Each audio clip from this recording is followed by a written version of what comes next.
Good morning, students. So last video we were discussing about subject verb agreement, and we have completed 3 worksheets, and I hope you all have done accordingly. So from today we will discuss from the worksheet number 4. So these whatever the topics of grammar we are discussing, they are included both in 8th and 10th class also. सो अगर बच्चे ये आप ध्यान से पढ़ लोगे, अभी ये 10th में भी सेम टॉपिक हैं, 8th में भी यही टॉपिक हैं और 10th में भी यही ग्रामर पोर्शन चलते हैं। तो ये चीज़ें जो हैं, ये ग्रामर एक बार अगर आप अच्छे से कर लोगे तो आपको थ्रू आउट ये काम आएगी। सो हम सब्जेक्ट वर्ब एग्रीमेंट कर रहे थे, तो ये वर्कशीट 4 जो है, ये why I have chosen this book because in this book everything is explained in a very very well manner. So इसीलिए मैंने ये बुक ली हुई है, जिससे मैं आप ग्रामर के टॉपिक्स करवाती हूँ। सो वर्कशीट 4 देखिए, इसमें दिया हुआ है कुछ टॉपिक सेंटेंसेस। तो हम वो पहले सेंटेंसेस पढ़ेंगे। Number 1, the engineer as well his 2 subordinates was present at the site. Anshu, as well as the other members of her family, is shifting to Mumbai. I, as well as Swati, am going for a picnic. The doctor, with his interns, has reached the operation theatre. The child, with his parents, is waiting outside the principal's office. अब इन सभी sentences में देखिए क्या दिया हुआ, remember में पढ़िए कि when the subject of a sentence consists of 2 nouns or pronouns that are joined by as well as or with the verb agrees with the first noun. अब यहाँ देखिए, इन सभी सेंटेंसेस में आपने क्या पढ़ा कि फर्स्ट सेंटेंस देखिए था the engineer as well as his 2 subordinates. तो यहाँ पे हिज 2 सबॉर्डिनेट्स एंड इंजीनियर दो एक नाउन है, एक प्रोनाउन भी है, लेकिन इनको हमने ज्वाइन किसके साथ किया, दोनों को एज वेल एज के साथ। तो Anshu as well as the other members of her family. तो other members of her family और अंशु, ये दोनों चीज़ें जो हैं, 2 चीज़ें हैं, एक नाउन है एक प्रोनाउन है, दोनों को एज वेल एज के साथ हमने जोड़ा हुआ है, ठीक है, ज्वाइन किया हुआ है। आई स्वाति, दोनों को एज वेल एज के साथ हमने जोड़ा है, एक दोनों नाउन है, ठीक है, आई सॉरी प्रोनाउन है। तो दोनों को हमने एज वेल एज के साथ जोड़ा है। 4th में 2 प्रोनाउन, एक द डॉक्टर है और हिज इंटर्न्स हैं। हिज इंटर्न्स क्या हैं, प्रोनाउन है, डॉक्टर नाउन है। तो इस तरह से जो सेंटेंसेस होते हैं जिनमें एक नाउन या प्रोनाउन, दोनों नाउन या दोनों प्रोनाउन या एक नाउन दूसरा प्रोनाउन, उनको हमने ज्वाइन किया होता है एज वेल एज के साथ या विद के साथ, तब हमने वहाँ पे वर्ब जो है वो किसके साथ एग्री करवानी है, जो फर्स्ट नाउन आ रहा है आपको, मतलब जो पहले नंबर पे आने वाला आपका सब्जेक्ट है उसके साथ हमने वर्ब को एग्री करवाना है। जैसे फर्स्ट सेंटेंस में the engineer was present at the site, अगर हम सेंटेंस देखें तो हमने इसके साथ सिर्फ एज वेल एज लगा के हिज 2 सबॉर्डिनेट्स को ज्वाइन किया है, लेकिन हम बात किसकी कर रहे हैं, इंजीनियर की।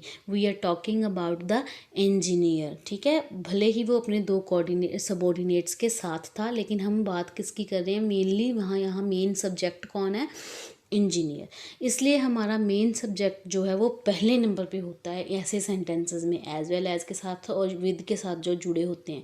तो मेन सब्जेक्ट हमारा पहले नंबर वाला नाउन होता है, तो उसको हम हमेशा उसके लिए एग्री करने वाली वर्ब जो है वो लगाते हैं। इसीलिए यहाँ पे इंजीनियर के लिए वॉज लगा है, अंशु के लिए इज़ लगा है, आई के लिए एम लगा है, द डॉक्टर के लिए हैज़ लगा है एंड द चाइल्ड के लिए इज़ लगा है। Otherwise doctor with his interns, अगर आप वैसे बच्चे अगर सॉल्व करते तो आप बच्चों ने डेफिनेटली ये मिस्टेक कमिट करनी थी कि the doctor with his interns have reached. तो मतलब आप इंटर्न्स को प्लूरल मान के उसके साथ वर्ब हैव लगा देनी थी आपने, लेकिन अब आपको पता चल गया कि यहाँ पे हमारा मेन सब्जेक्ट जो फर्स्ट नंबर पे आने वाला डॉक्टर है ये फोर्थ सेंटेंस में, तो इसलिए जो पहले नंबर पे आने वाले होते हैं नाउन्स या प्रोनाउंस, उनको हम उनके लिए हमेशा वर्ब को एग्री करवाते हैं। अब आपको समझ आ गई हो गई। नेक्स्ट है let us study some examples. The teacher as well as her students is sitting in the class means as well as his her students.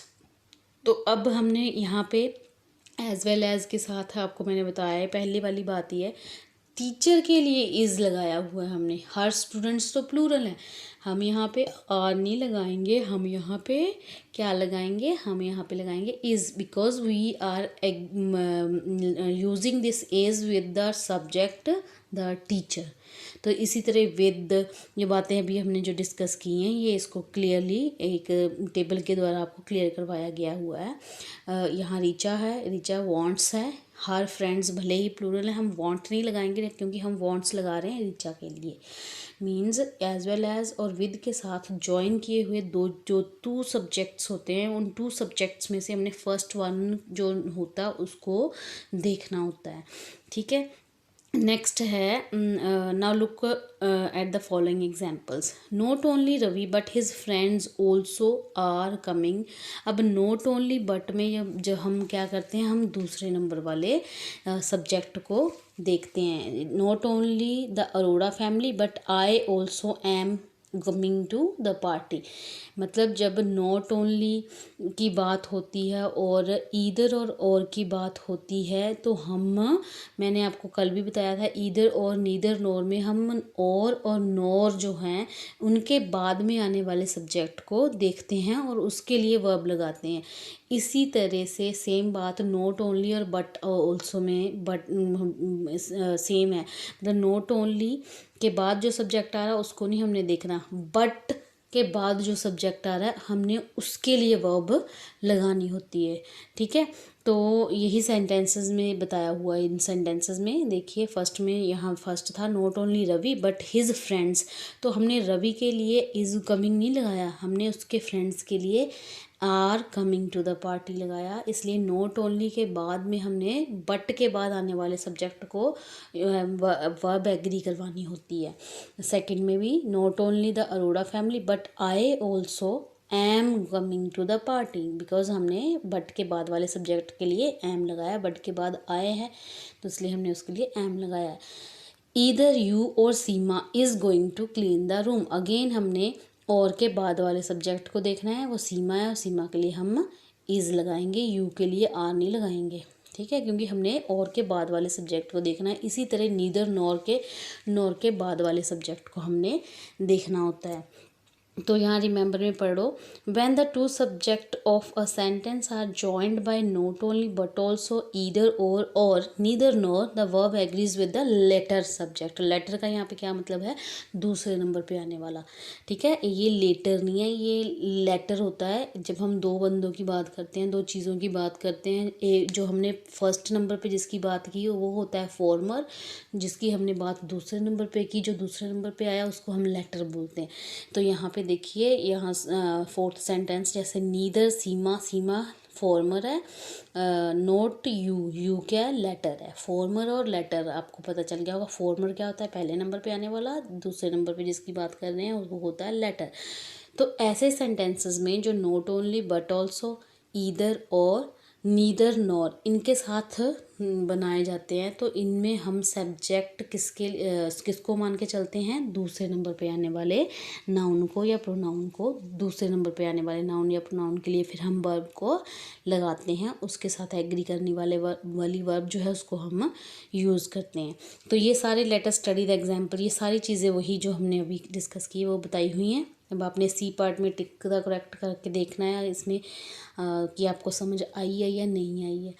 ठीक है, नेक्स्ट वर्कशीट 5 है। यहाँ पे कुछ सब्जेक्ट्स के नेम दिए हुए हैं। ठीक है, कुछ लोगों के नेम ऐसे होते हैं जिनके पीछे ऑलरेडी एस लगी होती है, कुछ सब्जेक्ट्स होते हैं जिनके पीछे एस लगी होती है।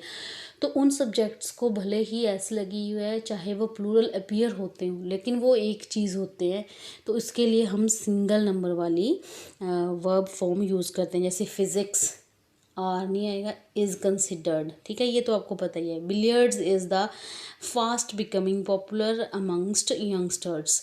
The people of the locality are protesting against frequent power cuts. The people के लिए ये हमने लगाया हुआ है, यहाँ पे लोकेलिटी को नहीं अपने सब्जेक्ट मान लेना, यहाँ पे किसके लिए हम लगा रहे हैं, पीपल के लिए। कौन प्रोटेस्ट कर रहा है, पीपल, तो इसलिए हमने उनके लिए आर लगाया है। The cattle were driven to the farm. अब कैटल क्या होते हैं, जानवर, ठीक है ना, जो पालतू जानवर होते हैं उनको हम कैटल कहते हैं। तो पालतू जानवर भले ही उनके लिए वर्ड एक है, लेकिन है वो प्लूरल फॉर्म में, इसलिए हम उसके लिए क्या लगाते हैं, वर। तो यहाँ रिमेंबर में जो दी हुई है ये चीज़ें पढ़ रहे हैं ध्यान से। Some nouns are plural in form but singular in meaning. We use singular verb with such nouns. जैसे नाम जो हैं, कुछ नाउन प्लूरल होते हैं फॉर्म में, लेकिन उनका मीनिंग सिंगल निकलता है, ठीक है ना। जैसे पीपल, नाउन के तौर पे देखें तो पीपल एक वर्ड है, पीपल्स नहीं है वो, ठीक है ना, पीपल है, लेकिन है वो प्लूरल फॉर्म को डिनोट करते हैं, लोगों को डिनोट करते हैं। फिज़िक्स भी नाम को देखें तो प्लूरल अपीयर होता है, लेकिन है ये एक सब्जेक्ट। इसी तरह से कुछ नेम होते हैं जो प्लूरल अपीयर होते हैं फॉर्म में, लेकिन होते हैं वो सिंगुलर हैं, एक वचन होते हैं, उनके लिए हम फिर सिंपल फर्स्ट सिंगल नंबर वाली फॉर्म ऑफ वर्ब यूज़ करते हैं। एग्जाम्पल आपको जैसे मैथमेटिक्स, स्टैटिस्टिक्स, फिज़िक्स, बिलियर्ड्स, ये सारी चीज़ें जो हैं आपको लगती क्या हैं, प्लूरल, लेकिन ये सिंगुलर नंबर में होती हैं। तो इनके लिए हम फिर सिंगुलर नंबर के साथ यूज़ होने वाली फॉर्म जो होती है वो लगाते हैं। Some nouns are singular in form but plural in meaning. See sentence 3 and 4 above. We use plural form. जैसे 3-4 में people जो है लगता है क्या peoples नहीं है, अपीयर होता है कि जैसे सिंगुलर है। कैटल भी अपीयर होता है, कैटल्स नहीं है, सिंगुलर है, लेकिन होते ही मीनिंग इनके प्लूरल होते हैं। पीपल लोग ज़्यादा होते हैं, कैटल जानवर ज़्यादा होते हैं, पशु जिसको बोलते हैं आप ज़्यादा होते हैं। तो इनके लिए हम प्लूरल फॉर्म वाली वर्ब जो है वो यूज़ करते हैं। सब्जेक्ट वर्ब एग्रीमेंट या सब्जेक्ट वर्ब कॉन्कर्ड होता ही क्या है, यही कि आपने सबसे पहले पहचानना है कि हम किस सब्जेक्ट के लिए, हमारा मेन सब्जेक्ट कौन है, किसके लिए हमने फॉर्म ऑफ वर्ब यूज़ करनी है। अगर हमें पता चल गया कि यहाँ किन कंडीशंस में हमने कौन से वर्ब को, सब्जेक्ट को लेके चलना है, तो उसके साथ फिर एग्री करने वर्ब जो हम लगाते हैं उसी को मतलब एग्री करवाते हैं जिस वर्ब को, तो इसी चीज़ को सब्जेक्ट वर्ब एग्रीमेंट या सब्जेक्ट वर्ब कॉन्कर्ड कहा जाता है। नेक्स्ट ये देखिए टेबल दिया हुआ है कि किन कंडीशंस में हम भले ही प्लूरल हमें अपीयर हो नेम्स, लेकिन उनके साथ जनरली सिंगुलर वर्ब चलती है। जैसे classrooms, pair of, weight, measures, amount, time, distance, collective nouns के साथ, इनके साथ प्लूरल नहीं सिंगल नंबर वाली फॉर्म ऑफ वर्ब यूज़ होती है। जैसे कटलरी, स्टेशनरी, फूड, फर्नीचर में ज़्यादा चीज़ें आती हैं बहुत। फर्नीचर, एक बेड को फर्नीचर नहीं, अकेला बेड फर्नीचर नहीं होता, बेड, सोफ़ा, मतलब सबको कलेक्टिवली फर्नीचर कहा जाता है। तो लेकिन उसके लिए भले ही उसमें कितनी सारी चीज़ें इंक्लूडेड हैं, लेकिन उसके लिए हम फॉर्म ऑफ वर्ब एक यूज़ करते हैं। हम फर्नीचर इज़ ब्यूटीफुल कहते हैं, फर्नीचर आर ब्यूटीफुल नहीं कहते हैं, ठीक है ना। या furniture takes a lot of place, ठीक है ना, ये कहते हैं हम। फर्नीचर टेक नहीं कहते हैं, मतलब हम प्लूरल वाली फॉर्म नहीं यूज़ करते हैं। इन सब के साथ हम सिंगल नंबर वाली फॉर्म यूज़ करते हैं। जैसे पेयर ऑफ सॉक्स, आपको लगता है सॉक्स है तो शायद प्लूरल वाली, pair of socks, a pair of socks, एक जोड़ा, एक की बात हो रही है, एक जोड़े की बात हो रही है, भले ही जोड़े में दो क्यों नहीं है, हम इसलिए a pair of socks is beautiful, ठीक है ना। तो इनके लिए हमने सिंगल नंबर वाली फॉर्म यूज़ करनी है। ये आप अच्छे से पढ़ लो तो आपको क्लियर हो जाएगा कि किन कंडीशंस, ये कौन सी चीज़ें हैं जिनके साथ हमने सिंगल फॉर्म यूज़ करनी है। ये एग्जांपल नीचे भी दी हुई हैं, जैसे my new pair of socks is very tight, my socks are very tight. अगर सॉक्स हैं तो इट मीन्स ज़्यादा सॉक्स की बात हो रही है, अगर पेयर ऑफ सॉक्स की बात है तो मीन्स एक जोड़े की बात कर रहे हैं हम। तो यहाँ पे डिफरेंस आपको पता चल जाएगा। ठीक है, नेक्स्ट है the team has chalked out a strategy to defeat the opponent. The team were divided on the playing strategy. ठीक है, तो यहाँ पे क्या है, याद रखना कि we use a singular verb when we think of a collective noun as a whole. When we think about the members of the collective noun individually, we use a plural verb. मतलब यहाँ देखिए पहले team के साथ has लगा हुआ है, लेकिन दूसरे नंबर पे टीम के साथ वर लगा हुआ है, इज़ नहीं लगा हुआ या वॉज नहीं लगा हुआ। मतलब सिंगल नंबर वाली फॉर्म दूसरे नंबर पे नहीं लगाई हमने। ठीक है, पहले नंबर पे सिंगल वाली लगाई हुई है, हैज़, हैव नहीं लगाया हुआ। क्यों? क्योंकि जब हम टीम को एज अ कलेक्टिव नाउन चलते हैं, सारे लोगों को इंक्लूड करके एक चीज़ बना के चलते हैं, एक कलेक्टिव नाउन के तौर पे जब हम उसको यूज़ करते हैं, तब हम उसके साथ क्या लगाते हैं, सिंगल नंबर वाली। लेकिन नेक्स्ट सेकंड में देखिए, the team were divided on the playing strategy. Team were divided means हर एक मेंबर को इंडिविजुअली हम यहाँ पे बात कर रहे हैं, हर एक मेंबर की इंडिविजुअली उसके बारे में हम बता रहे हैं। मतलब इट मीन्स टीम में जितने भी मेंबर हों, 7, 11 जितने भी मेंबर, हम हर मेंबर की बात कर रहे हैं, मतलब हम 11 के 11 लोगों की बात कर रहे हैं। तब हम कलेक्टिवली एक टीम की बात नहीं कर रहे हैं, हम हर लोगों की इंडिविजुअली बात कर रहे हैं, तब हम उसके साथ प्लूरल वाली फॉर्म यूज़ करते हैं। इसीलिए यहाँ पे वर्स नहीं लगाया हुआ, वर लगाया हुआ। मीन्स यहाँ पे हम 11 लोगों को इंडिविजुअली मान के चल रहे हैं। तो इस तरह से आपका ये सब्जेक्ट वर्ब कनकर्ड या सब्जेक्ट वर्ब एग्रीमेंट ख़त्म हो जाता है। इसके बाद में भी कुछ एक्सरसाइज हैं आपकी बुक में, 8th क्लास की बुक में, तो वो आप कर लेना। और 10th क्लास के बच्चे भी जो हैं ये इसको अच्छे से पढ़ लें। तो ये सेम है, मतलब यहाँ जितनी डिटेल में इस बुक में दिया हुआ आपको कहीं किसी बुक में नहीं मिलेगा। That's why I have chosen this book for explanation. ठीक है, तो अगर आपको कोई भी प्रॉब्लम आती है तो आप मेरे से पूछ सकते हो।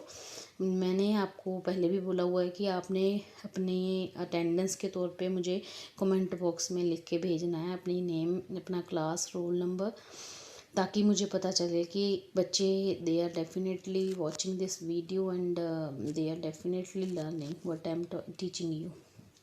Thank you.